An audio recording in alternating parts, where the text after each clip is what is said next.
Agora a gente vai usar esses recursos que a gente aprendeu para fazer outros trabalhos, outras práticas. Então a gente vai até ter um volume maior aqui de atividades na aula de hoje e na próxima. São práticas que se complementam, né? Uma é a continuação da outra, mas para a gente usar mais esse recurso aí que a gente já aprendeu, né? De portas digitais, como entrada, saída, a gente já sabe manipular botões, displays de 7 segmentos, displays de cristal líquido. Então aqui, ó, se vocês acompanharem lá no Moodle também, a gente já vai para a aula 8, prática 6. Então, assim, de conteúdo é pouca coisa, é uma nova prática para vocês desenvolverem. Acredito que essa dá para fazer aqui no tempo de aula, porque é tudo coisa que vocês já viram. Vou compartilhar minha tela aqui. Então aqui, aula 8, né? Acionamento de motores. Tá? Como que a gente vai fazer isso? Antes de tudo, né, dúvidas lá sobre a prática 5? Conseguiram fazer? Então era abrir o projeto que já escrevia no LCD, e vocês iriam acrescentar, vocês também já tem aquele código que manipula o teclado matricial.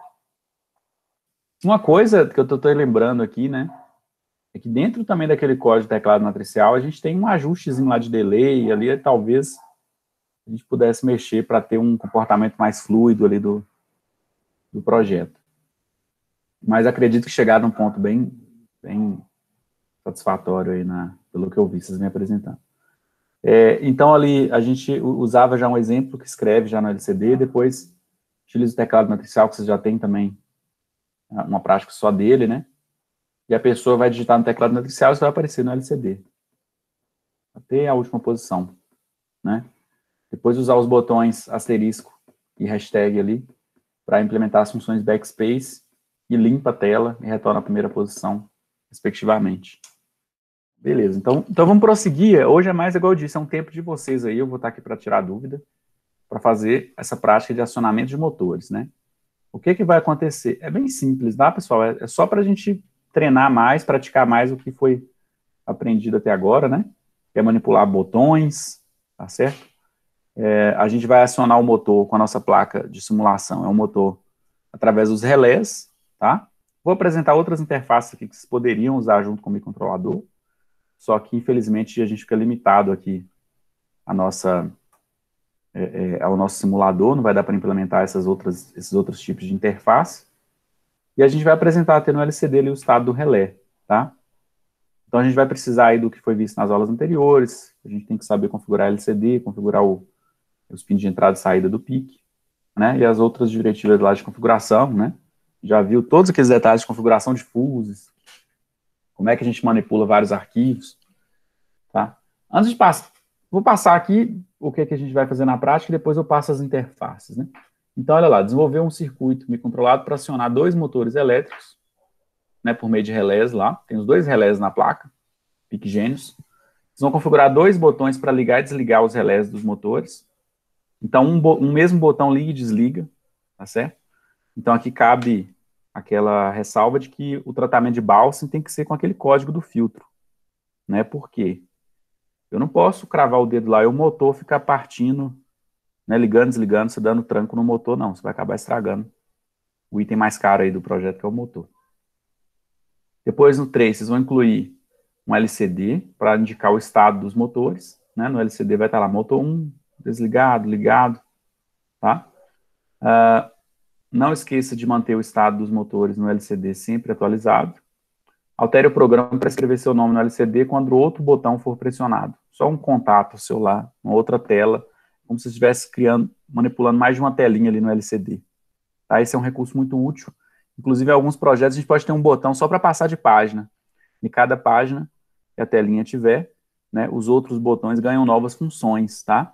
Costumo fazer isso com switch case, né? E o case seria cada tela que você está apresentando para o usuário. Em cada case, é como se fosse uma máquina de estados também, né? Em cada caso, os botões ganham novas funções. Tá bom? E aqui, gente, só para apresentar para vocês outras interfaces, né? Essa aqui deve ser exatamente a que vem implementada na plaquinha PIC Genius, né, no simulador. E o que que acontece? Eu tenho... deixa eu pegar aqui o laserzinho.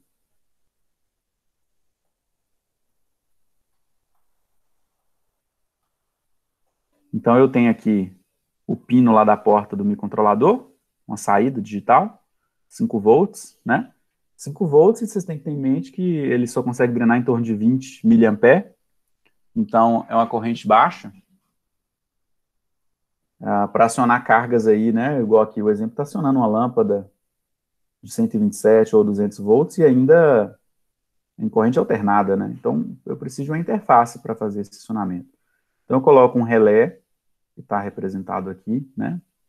Normalmente aberto, fechado, o comum dele ali. E tem que ter um circuito extra para ligar esse relé. Eu não posso ligar o relé direto no pino da porta do PIC também, tá? Então, se vocês repararem, né? Esse relé, o acionamento dele aqui já é em 12 volts, e ele já puxa uma corrente maior do que a corrente que o pino da porta do PIC consegue drenar. Então, eu coloco o transistor como chave aqui, né? Um transistor, aquele mais comum que tem aí, o BC58, por exemplo, a junção bipolar, TJB, né? E o transistor como chave, tá? Deixa eu ligar minha canetinha aqui, só para eu mostrar para vocês uma regrinha de cálculo aqui, de saturação forte aqui do transistor, uma regra prática, para vocês não precisarem ficar nem consultando datasheet nem nada, que a gente costuma fazer. Aqui a gente sabe, né, uma pequena corrente aqui na base do transistor vai fazer passar uma corrente grande ali entre coletor e emissor, né? Tem até um desenho legal na internet aí que eu vi outro dia, que faz assim, ó, uma torneirinha assim, ó. Não vou conseguir desenhar isso aqui não, mas...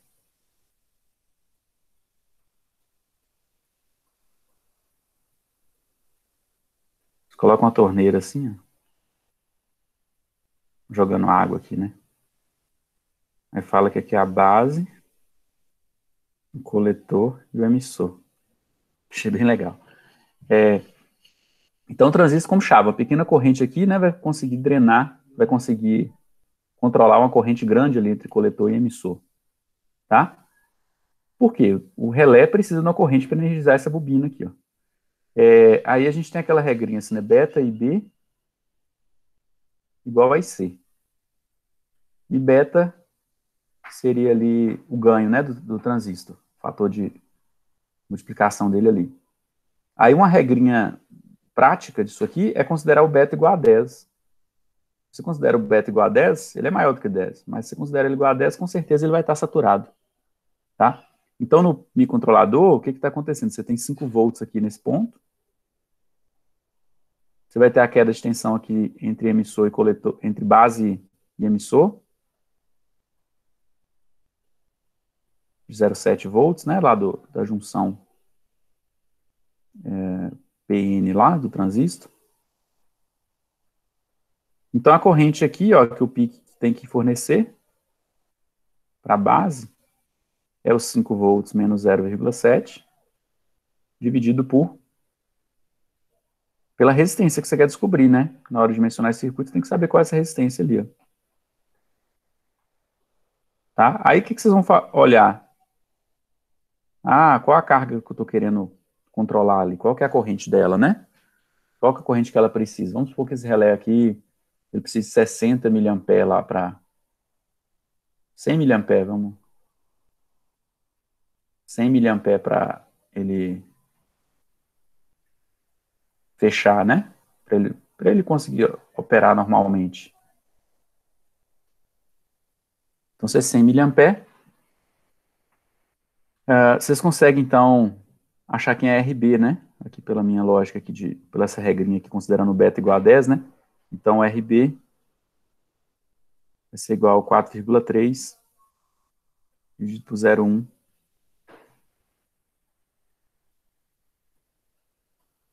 Porque eu considerei ali 100 miliamperes, tá? Então isso aí daria o quê? 430 ohms, é?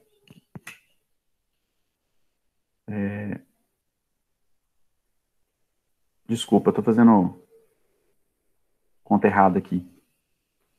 Faltou um passo aqui, né? Aqui eu tô na corrente da base, ó.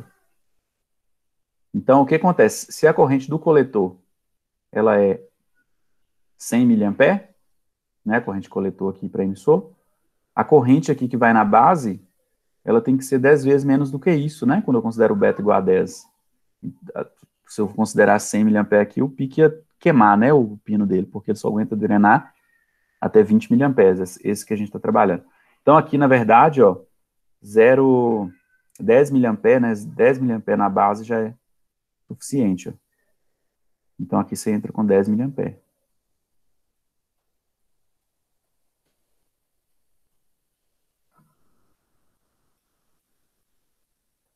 Aí, então, a gente teria uma resistência aqui de 430 ohms.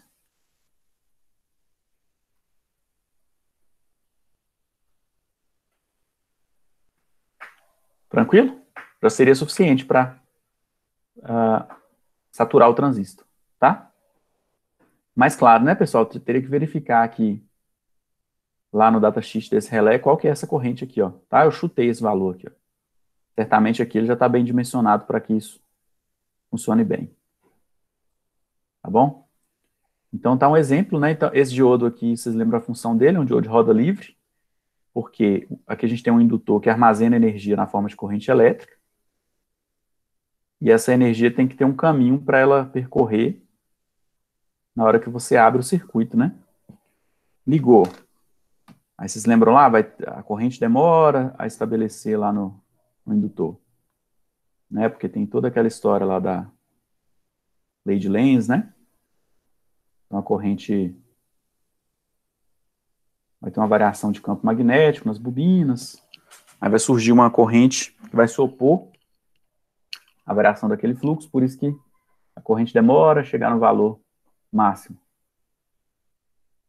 E depois, na hora que você desenergiza isso também, né, lá no circuitozinho RL, a corrente demora a se extinguir. Então, a gente a gente inclui esse diodo aqui, né, para que a corrente, na hora que você desligue o indutor, ela possa fluir por aqui até ela se extinguir. Tá certo? Para você não ter aí uma tensão induzida, uma tensão induzida voltando lá para o seu circuito e acabando estragando ali o seu circuito eletrônico, tá?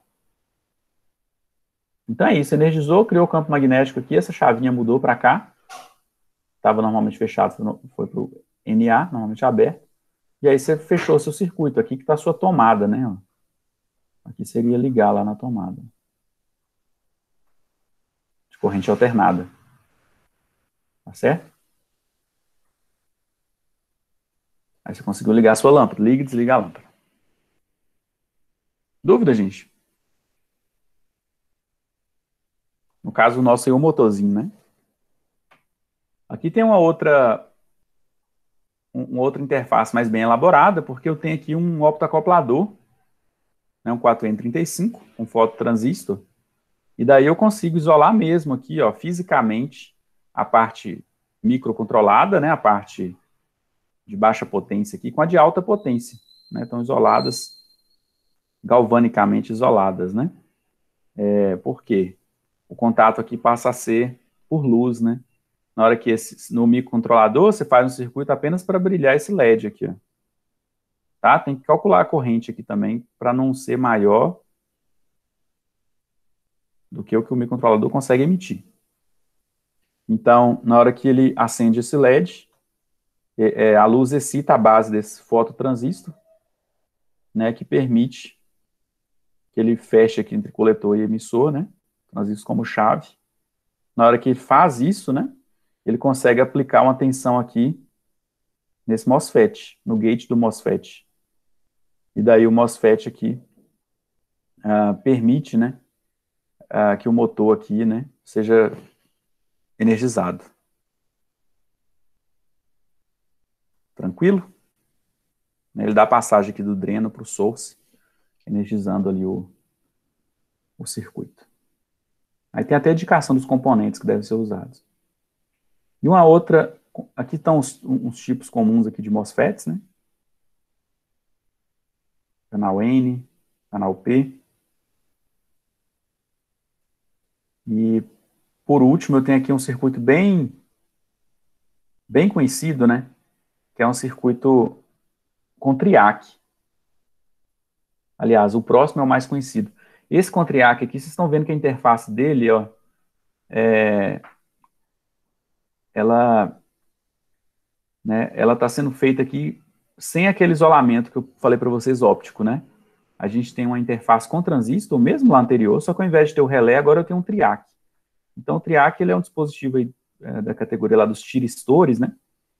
Ele precisa de um impulso aqui no gatilho para que ele possa conduzir, tá? O primeiro elemento lá, vocês lembram do eletrônico de potência, você aprende é o SCR, né? E o triac é como se eu tivesse dois SCRs em antiparalelo, porque o SCR ele permite a passagem da corrente só num sentido. O triac nos dois sentidos, então ele é próprio para usar com corrente alternada, tá? Então fica bem simples o circuito, né? Na hora que eu ligo isso aqui no pino lá do PIC, né? A base aqui é energizada do transistor, ele fecha entre coletor e emissor, eu aplico o pulso no gate do triac, e daí a minha carga aqui, ó, ela é acionada, né? Porque eu fecho essa chave aqui, ó. É? E aqui eu aplico a tensão lá, que é da minha carga. A tomada estaria aqui, né? Certo? 127 volts ali no caso. Aqui está ligando uma lâmpada. Esse circuito extra aqui, ó, ele está lá no datasheet do Triac, que é um circuito que chama Snubber. É para evitar disparos aqui do dispositivo não desejados, né? Principalmente por diferenças de tensão, né? A senoide nossa aí da rede não é muito... Tem harmônicas aqui, né?